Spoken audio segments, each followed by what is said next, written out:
નમસ્તે વિદ્યાર્થી મિત્રો, લાસ્ટ લેક્ચરના અંદર આપણે સંખ્યાત્મક ગુણધર્મો વિશે ડિસ્કશન કરવાનું ચાલુ કર્યું હતું અને એના અંદર આપણે દ્રાવણના સંખ્યાત્મક ગુણધર્મોના અંદર આપણે બાષ્પ દબાણ એટલે કે બાષ્પ દબાણમાં થતો સાપેક્ષ ઘટાડો એના વિશે આપણે ચર્ચા કરી લીધી હતી. હવે આપણે એક બીજું જે સંખ્યાત્મક ગુણધર્મ છે એના વિશે આપણે ચર્ચા કરીએ અને એ છે ઉત્કલન બિંદુ ઉન્નયન. ઉત્કલન બિંદુ ઉન્નયન. ઓકે, સાથે સાથે આપણે અહીંયા એ પણ ચર્ચા કરી લઈએ કે ઠાર બિંદુ અવનયન. ઠાર બિંદુ અવનયન. ઓકે, એની પણ આપણે ચર્ચા કરી લઈશું. ઓકે, હવે ઉત્કલન બિંદુ ઉન્નયન. જો ઉત્કલન બિંદુ ઉન્નયન સમજતા પહેલા તમારે શું સમજવું પડશે કે ઉત્કલન બિંદુ કોને કહેવાય. ઓકે, હવે જો ઉત્કલન બિંદુ કોને કહેવાશે કે જે તાપમાને પદાર્થનું લખી દઈએ કે જે તાપમાને દ્રાવણનું અથવા તો દ્રાવણને દ્રાવક ના સ્પેસિફાય કરવું તો આપણે લખી દઈએ કે પ્રવાહીનું બાષ્પ દબાણ 1.013 બાર એટલે કે એક વાતાવરણ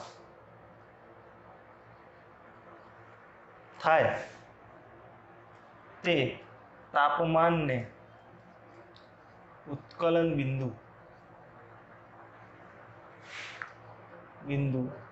કહે છે. ઓકે, હવે જો ઉત્કલન એટલે શું? ઉકળવું.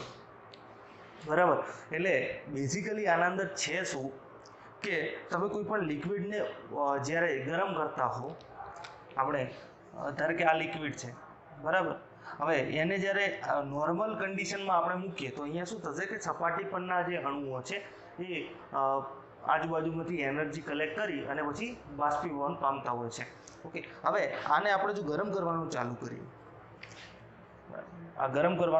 કરીએ તો શું થશે કે આ જે બાષ્પીભવનનો રેટ છે એ વધી જશે.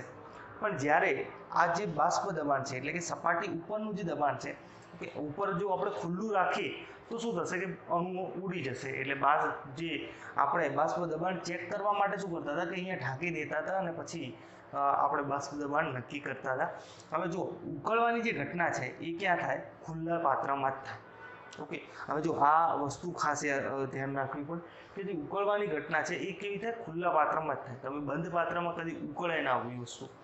એટલે આપણે પ્રેશર કુકરમાં જ્યારે જમવાનું બનાવીએ આમ તમે જ્યારે પાણીને અહીંયા ઉકાળો તો તમારું સ્ટેબલ થઈ જાય, 100 ડિગ્રી સેન્ટીગ્રેડે સ્ટેબલ થઈ જાય, એનાથી વધારે ટેમ્પરેચર ના જાય.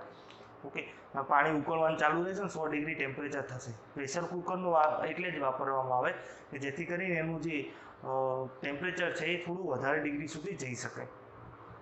તો અહીંયા જ્યારે આ સપાટી પર જે દબાણ લાગુ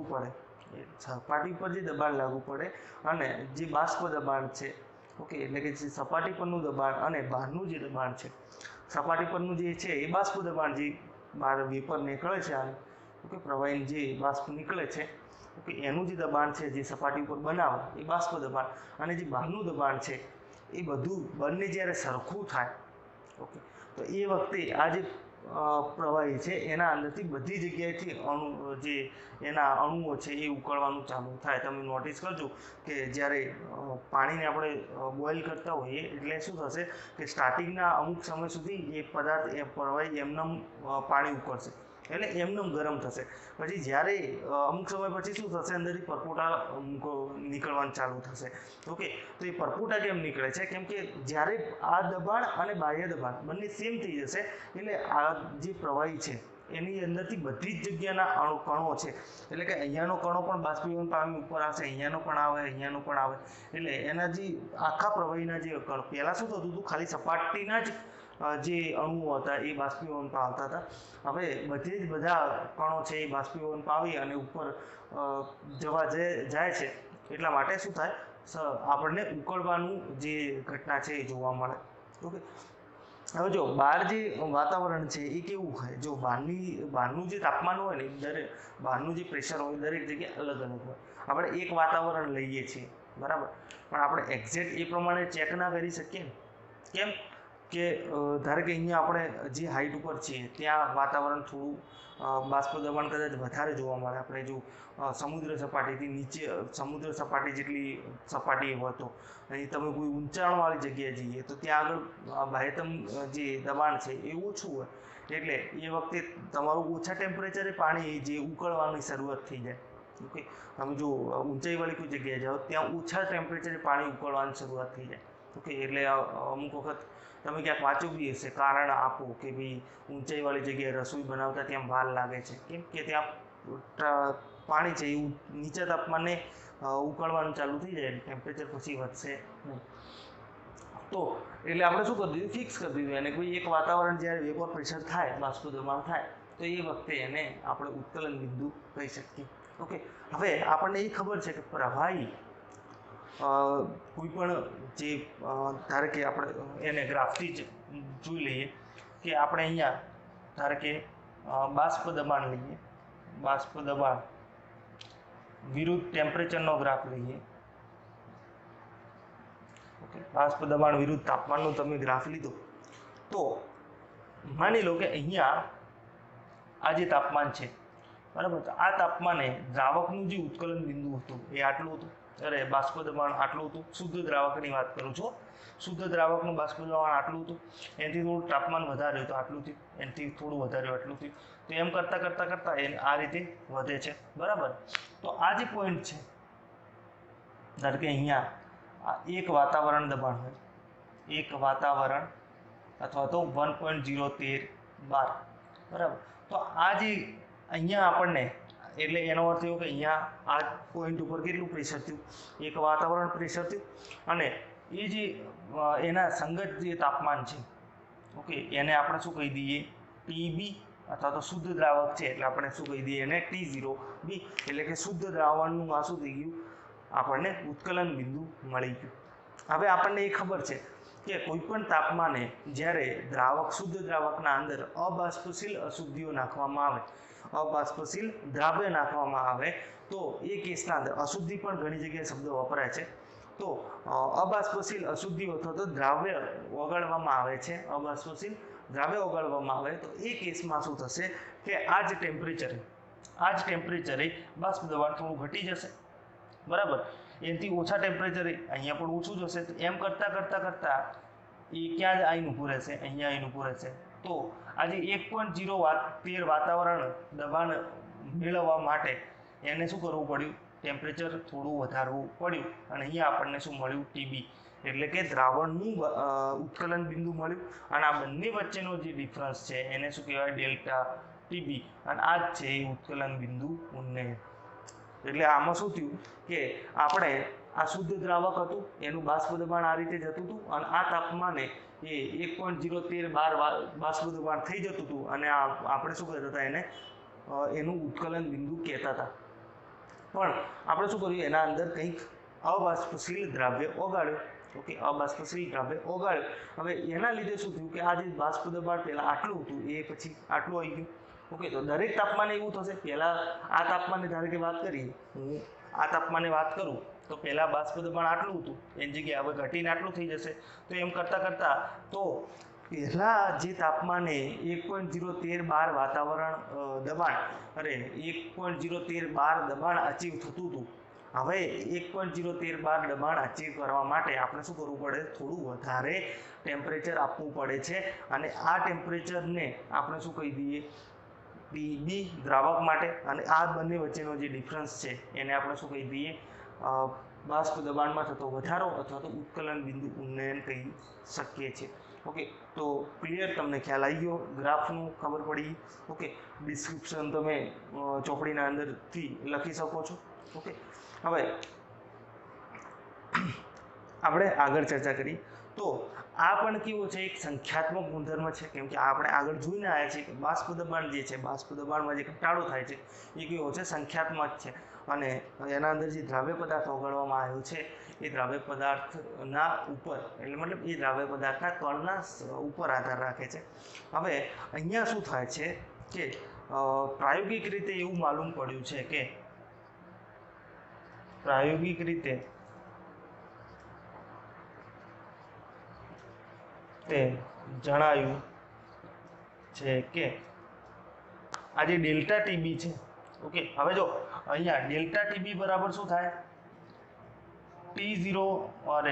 ટીબી માઇનસ T0 બી, ઓકે, સિમ્પલ યાદ રાખવાનું, જે વધારો એમાંથી ઓછું બાદ કરી દેવાનું. તો પ્રાયોગિક રીતે આપણને શું જણાવ્યું કે ડેલ્ટા ટીબી ચલે છે એમ, ઓકે, મોલારિટીના સમપ્રમાણમાં હોય છે, ઓકે. તો આપણે લખી શકીએ કે પ્રાયોગિક રીતે જણાવ્યું કે ઉત્કલન બિંદુમાં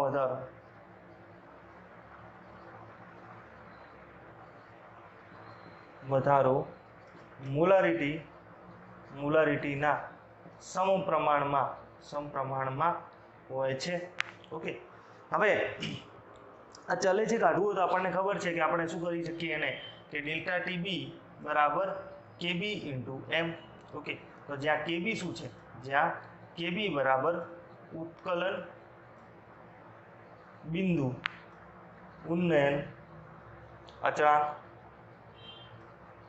કેબી બરાબર શું થાય, ઉત્કલન બિંદુ ઉન્નયન અચળાંક, અથવા તો આપણે એને જો કહેવું હોય તો મોલર ઉન્નયન અચળાંક અથવા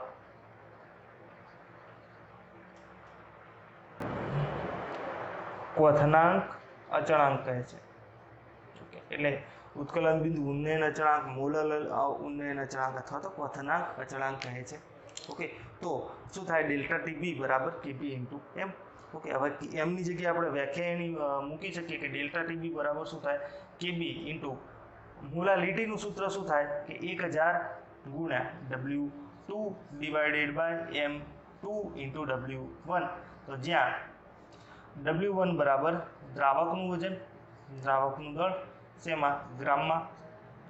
W2 બરાબર શું થાય, જો આ ઓલરેડી આપણે ચર્ચા કરી ચૂક્યા છીએ આની. W2 બરાબર દ્રાવ્યનું દળ, એ પણ ગ્રામમાં, ઓકે. M2 બરાબર મોલર દળ, કોનું, દ્રાવ્યનું, ઓકે. હવે તો આપણને આ પ્રમાણે જોવા મળે. તો અહીંયા આપણને M2 દેખાય જ છે, આપણે સીધું લખી દઈએ કે M2 બરાબર શું થાય, જો આપણે મોલર દળ શોધવું હોય તો KB into 1000 into W2 divided by delta TB into W1, okay. તો એનો અર્થ એવો કે આપણે જે રીતે બાષ્પ દબાણમાં થતા સાપેક્ષ ઘટાડાના અંદર જે રીતે મોલર દળ શોધવાનું નક્કી કર્યું હતું, ઓકે, જે રીતે આપણે મોલર દળ શોધવાનો જે ચર્ચા કરી હતી એ પ્રમાણે અહીંયા પણ થઈ શકે. કઈ રીતે કે આપણે કોઈ દ્રાવક લઈએ, ઓકે, એનો જથ્થો માપી લઈએ, બરાબર, વજન કરીને કોઈ દ્રાવક લઈએ તો W1 આપણને મળી જાય, બરાબર. એના અંદર કોઈ અજ્ઞાત પદાર્થ નાખીએ, બરાબર, તો એનું વજન કરીને આપણે નાખીએ એટલે આપણને W2 એ મળી જાય. જે તે દ્રાવક માટે કેબી આપણને ખબર હોય, બરાબર, અને ડેલ્ટા ટીબી તો આપણે માપી લઈએ કે પહેલાં એ દ્રાવકનું ઉત્કલન બિંદુ કેટલું હતું, હવે કેટલું છે એ આપણે માપી શકીએ છીએ. તો આ બધી કન્ડિશન છે એ આપણે માપી શકીએ, તો એના આ માપન ઉપરથી આપણે M2 શોધી શકીએ. હવે જો કેબી જે છે એ દરેક દ્રાવક ટુ દ્રાવક વેરી કરે, ઓકે. તો કેબીનું મૂલ્ય દ્રાવક ઉપર આધારિત છે, પ્લસ જો કેબીનો એકમ શોધવો હોય તો કેબીનો એકમ નક્કી કરવો હોય તો જો kelvin KG into mole inverse આવશે, kelvin KG into mole inverse, બરાબર. જો આપણને યાદ ના આવે કઈ રીતે આવ્યો તો અહીંયા કેબીને કરતા બનાવો, જો આ કેબીને અહીંયા કરતા બનાવો તો કેબી બરાબર શું થાય કે delta TB into M2 into W1 divided by W2 into 1000, okay. હવે જો આ delta TB kelvin, okay, into M2 એટલે ગ્રામ ઇન્ટુ મોલ ઇનવર્સ, અહીંયા W1 નો પણ શું થાય, ગ્રામ થાય, ડિવાઇડેડ બાય ગ્રામ, સોરી, અહીંયા આ 1000 આપણે કાઢવું પડશે, તો અહીંયા શું થઈ જશે, W2 તમારું, W1 શું થઈ જાય, કેજી થઈ જાય, ઓકે. કેમ કે એકમ જોતા હોય એ વખતે આપણે 1000 ના લેવું પડે, કેમ કે કેજી આપણે પર કેજી જોવાનું છે એટલે. તો W1 W2 તમારું દ્રાવણ વજન તો ગ્રામમાં છે, ગ્રામ ગ્રામ કર તો શું થાય kelvin KG into mall inverse થાય. ઓકે, તો આ પ્રમાણે આપણને જોવા મળે. તો ઉત્કલન બિંદુની મદદથી આપણે M2 પણ શોધી શકીએ છીએ. એનું ઉત્કલન બિંદુ ડેલ્ટા ટીબી નું જે સૂત્ર છે એ તમારે આર્યું યાદ રાખવાનું. આ એક જ સૂત્ર આપણે યાદ રાખીશું તો ચાલશે. ઓકે, કેમ કે આપણે જ્યારે બી મોલર દળ શોધવાનું થશે એ વખતે આપણે ખાલી F2 ને આ બાજુ લઈ દેવાનું, ડેલ્ટા ટીબી ને અહીંયા લઈ દેવાનું, બસ એટલો જ ફરક છે. ઓકે, તો આપણે ખાલી આ જ સૂત્ર યાદ રાખવાનું, પેલું તો આપણે જાતે બનાવી શકીએ છીએ. ઓકે, તો ઉત્કલન બિંદુના અંદર આપણને આ રીતનું જોવા મળે. ઓકે, તો સૌથી પહેલાં આપણે થિયરીમાં શું લખીએ, ઉત્કલન બિંદુ કોને કહેવાય, બરાબર. પહેલાં તો આપણે ઉત્કલન બિંદુને સ્પેસિફાય કરવું પડે, પછી આપણે આ ચર્ચા કરવાની કે ભાઈ પહેલાં દ્રાવકનું ઉત્કલન બિંદુ આ પ્રમાણે હોય, પછી એનાથી ઓછું હોય એટલા માટે શું થાય કે 1.013 વાતાવરણ દબાણે પહોંચતા આપણને વધારે ટેમ્પરેચરની જરૂર પડે. ઓકે, તો આ પ્રમાણે હોય, આ ગ્રાફ ફરજિયાત દોરવો પડે થિયરી પૂછાય તો, અને એ પ્રમાણે આપણને જોવા મળે. પછી ટીબીનું સૂત્ર છે અને આર્યું આપણને કેબી વિશે આપણે આ ડેલ્ટા ટીબી બરાબર કેબી ઇન્ટુ એમ લાવવાનું. પછી કેબી વિશે આપણે ચર્ચા કરવાની અને એના પછી મોલર દળ કઈ રીતે શોધી શકીએ છીએ એના વિશે આપણે ચર્ચા કરવાની છે થિયરીના અંદર. ઓકે, હવે જો આ કેવું છે કે આના અંદર મૂલ ઉપર ડિપેન્ડ છે કે તમે એક મૂલ ખાંડ કોઈ ધાર કે આપણે 1 લીટર પાણી લીધું અને એના અંદર 1 મોલ ખાંડ ઓગાળી, બરાબર, તો એ 1 મોલર થયું. એ જ રીતે તમે ગ્લુકોઝ લો અને એ 1 કેજી પાણીના અંદર ઓગાળો તો એ પણ 1 મોલર થયું, બરાબર. તો બંને કેસમાં તમને ડેલ્ટા ટીબી કેવો મળશે, સેમ મળશે. એટલે એનો અર્થ એવો થાય કે જો તમે 1 કેજી દ્રાવકના અંદર પદાર્થના અણુભાર જેટલું વજન ઓગાળો તો આપણને ડેલ્ટા ટીબી છે એ તમને હંમેશા સરખો જોવા મળે છે.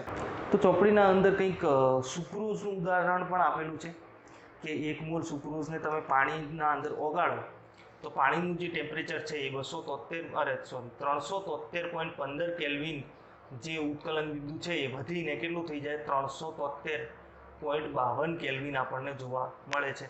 તો આ વધારો તો થાય જ છે. ઓકે, તમે જો 1 મોલ સુક્રોઝ ઓગાળે તો તમને આટલો મળશે, 1 મોલ તમે ગ્લુકોઝ ઓગાળો તો પણ ગ્લુકોઝ ને સુક્રોઝ તો જો કે એક જ છે,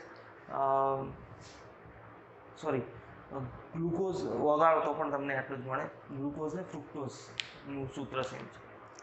હવે આગળ આપણે ચર્ચા કરીએ ઠાર બિંદુઓને. તો એના માટે આપણે પહેલાં શું કરવું પડશે, પહેલાં જેવું જ આ જો આ થિયરી છે એના જેવું જ અહીંયા આવે, ખાલી અહીંયા ફિગર બદલાશે. ઓકે, આ ફિગર બદલાશે અને અહીંયા જે તમારું ઉત્કલન બિંદુ ઉન્નયનનું જે વ્યાખ્યા છે એની જગ્યાએ અહીંયા શું આવશે, ઠાર બિંદુની વ્યાખ્યા આવશે. ડિસ્ક્રિપ્શન થોડું ચેન્જ થશે, બાકી આ બધી જે છે એ તો સેમ થશે, ખાલી આ ડેલ્ટા ટીબીની જગ્યાએ શું થઈ જશે, ડેલ્ટા ટી એફ, અને કેબીની જગ્યાએ શું થઈ જાય, કે એફ થઈ જાય. ઓકે, તો હવે ઠાર બિંદુ કોને કહેવાય કે ઠાર બિંદુ સમયે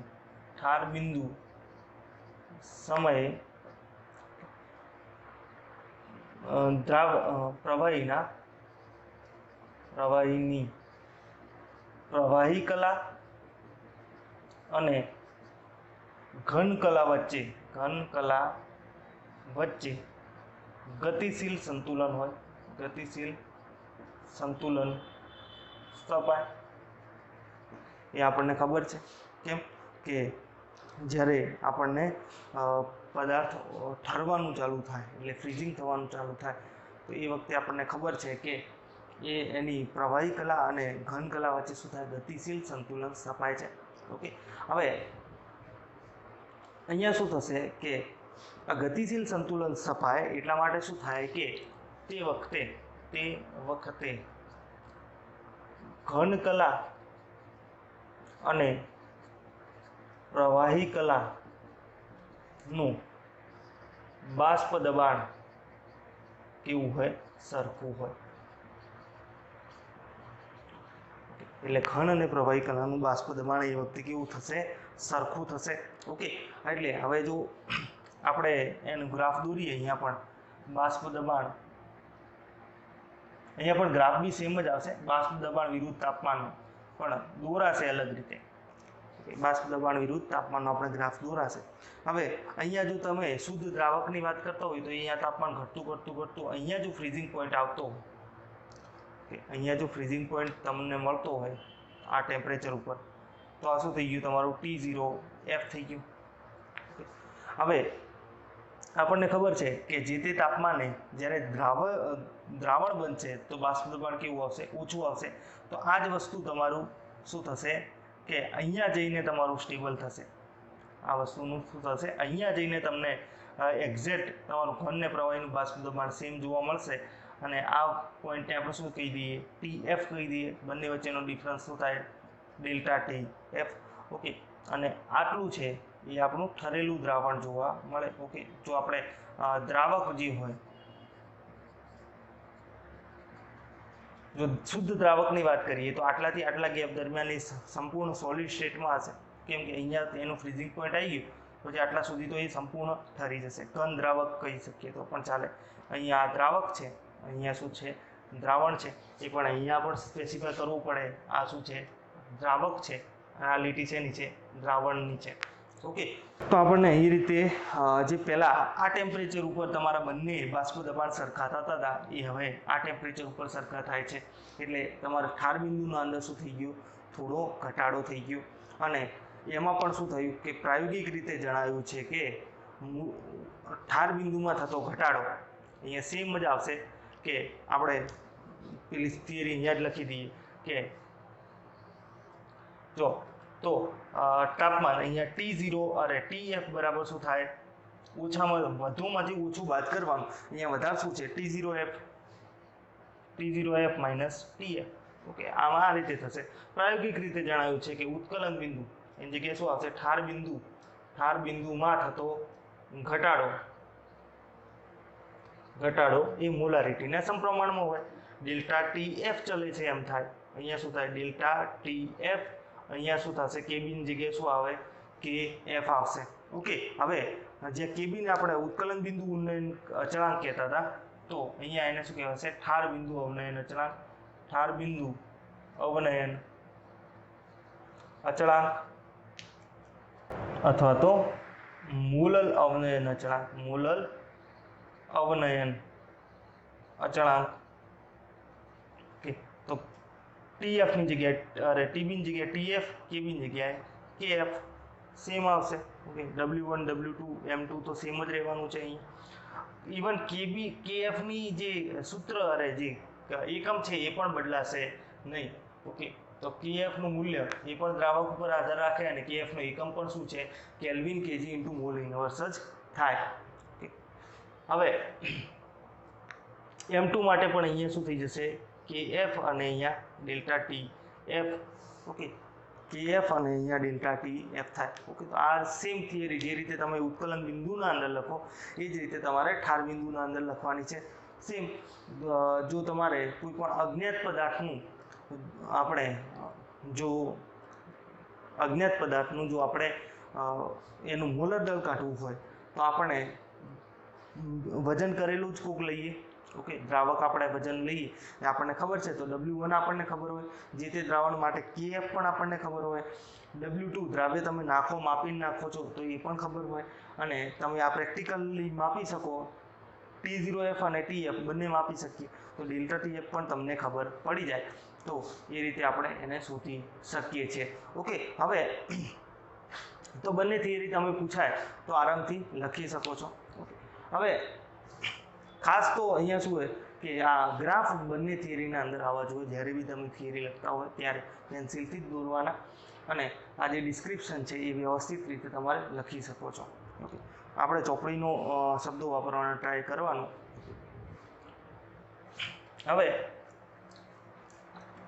જો KF ને KB જે છે તો KF ને KB ને તમે આ રીતે પણ શોધી શકો કે KF બરાબર R into M1 into TF square divided by 1000 into delta H fusion.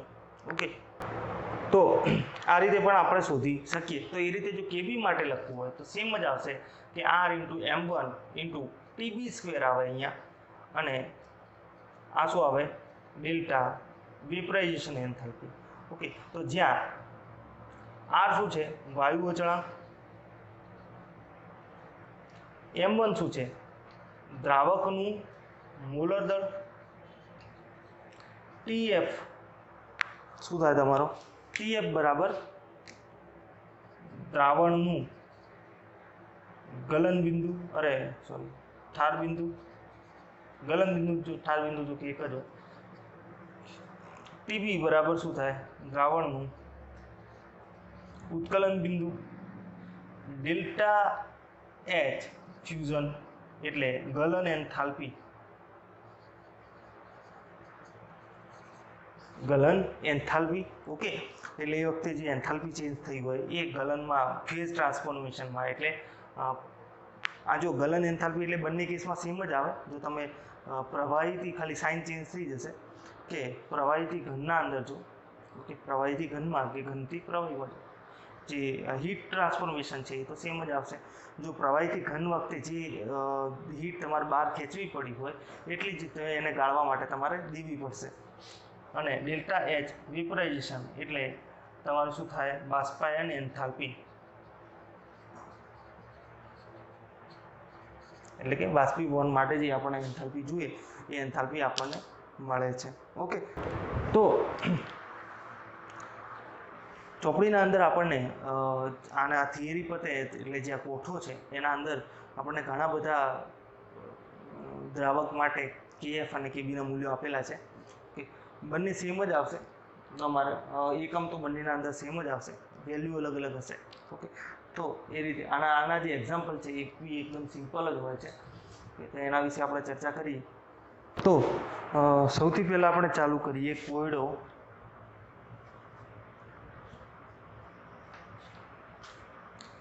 કોયડો 2.7, કોયડો 2.7 થી ચાલુ કરીએ. તો એના અંદર શું છે, તો કોયડો 2.7 શું છે કે 18 ગ્રામ ગ્લુકોઝને 1 kg પાણીમાં એક પાત્રમાં ઓગાળેલ છે. 1.013 બાર દબાણે પાણી કયા તાપમાને ઉકળશે? KF આપણને આપેલું છે. ઓકે, હવે જો આના અંદર સિમ્પલી આપણને શું શોધવાનું કીધું છે. જો પહેલાં તો ગ્લુકોઝનું દળ આપેલું છે, એટલે કે તમને W2 આપણને આપેલું છે 18 ગ્રામ. ઓકે, W1 આપેલું છે 1000 ગ્રામ, 1 kg પાણી છે એટલે 1000 ગ્રામ. ઓકે, પછી ગ્લુકોઝ આપણને આપેલું છે એટલે કે M2 જે છે એ 180 ગ્રામ ઇન્ટુ મોલ ઇનવર્સ, જો કે અહીંયા ક્યાંક આપેલું બી હશે. હા, આપણને C6H12O6 આપેલું છે, તો એ તમે કેલ્ક્યુલેટ કરશો તો 12 ગુણ્યા 6 બરાબર એટલે 72 પ્લસ 12 એટલે 84, અને આપણું 16 ગુણ્યા 6 એટલે 96 પ્લસ 84 એટલે 180 થાય તમારું. હવે પાણી કયા તાપમાને ઉકળશે? KB આપણને આપેલો છે 0.52 KB 0.52 kelvin kg into mole inverse. Okay, kelvin kg into mole inverse આપણને આપેલું છે. ઓકે, હવે જો તો આપણને આટલી વસ્તુ આપેલી છે. હવે શોધવાનું શું છે? શોધવાનું આપણને ડેલ્ટા TB કયા તાપમાને ઉકળશે એટલે આપણને TB શોધવાનું કીધું છે. ઓકે, તો TB બરાબર કેટલા? ઓકે, હવે આપણે સીધું અહીંયા ડેલ્ટા TB નું સૂત્ર આપણને ખબર છે એ મૂકી દઈએ. તો ડેલ્ટા TB બરાબર જો KB into M, KB into M. હવે M નું સૂત્ર મૂકી દઈએ તો KB ઇન્ટુ 1000 ગુણ્યા, જો મોલાલિટી તમને ડાયરેક્ટ આલેલી હોય ને તો સીધું આ સૂત્ર મૂકી દેવાનું. Okay, 1000 into W2 into M2 into W1, તો KB તમારું શું થશે 0.52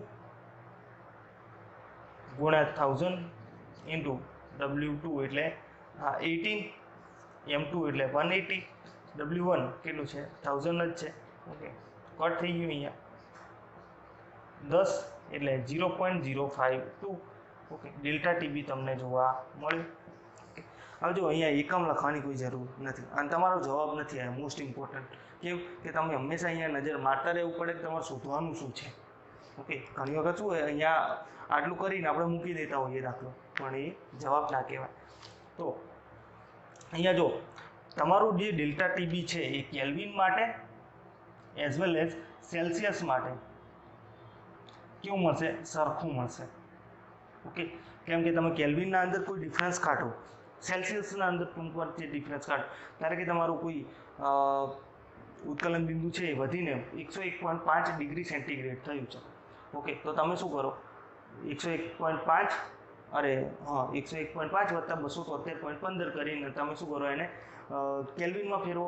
પાછા અહીંયા ટીબી એટલે કે જે T0B છે એને પણ 100 વત્તા 273.15 એટલે 373.15 કરો અને એની બંને વચ્ચેનો ડિફરન્સ કાઢવા દો તો તમને 1.5 મળશે. જો તમે સીધું જ કરો 101.5 માઇનસ 100 તો પણ તમને 1.5 મળે. તો શું કરો કેલ્વિન? તો જે વખતે સેન્ટીગ્રેડમાં આપેલું હોય ડિફરન્સ લેવાનું હોય તો એ વખતે તમારે સીધો આમાં સીધું ટીબી એ વખતે ડાયરેક્ટ સેન્ટીગ્રેડમાં જ માઇનસ કરીને લઈ લેવાનું. હવે જો તમને તાપમાન કોઈ જગ્યાએ કીધું હોય તો બેસ્ટ પ્રેક્ટિસ એવી છે કે તમે એમને કેલ્વિનમાં શોધીને આપો. તો ડેલ્ટા ટીબી બરાબર શું થાય? વધારમાંથી ઓછું બાદ કરવાનું. તો વધારે શું હોય? છેલ્લું જે હોય વધારે હોય તો ટીબી માઇનસ T0B, તો 0.052 બરાબર શું થાય? ટીબી. તો શોધવાનું છે આપણે T0B કેટલું છે? 373.15. તો ટીબી બરાબર શું થાય? 373.15 વત્તા 0.052. ઓકે, એટલે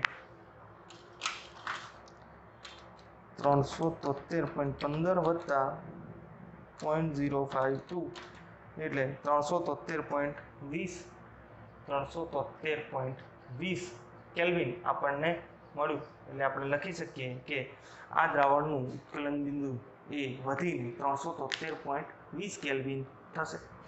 ઓકે, 373.20 કેલ્વિન થશે. સીધો તમારો જવાબ આવી ગયો.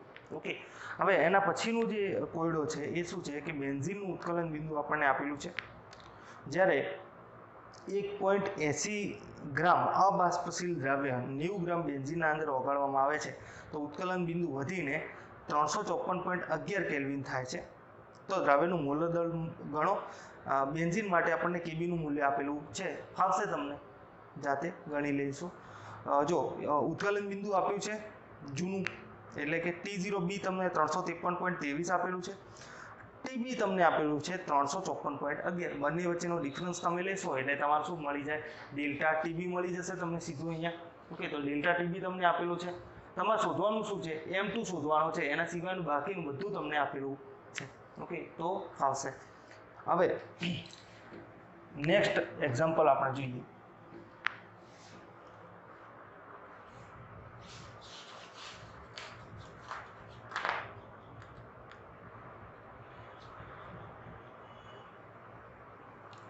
પણ 45 ગ્રામ ઇથિલિન ગ્લાયકોલ 600 ગ્રામ પાણી સાથે મિશ્ર કરવામાં આવ્યું છે.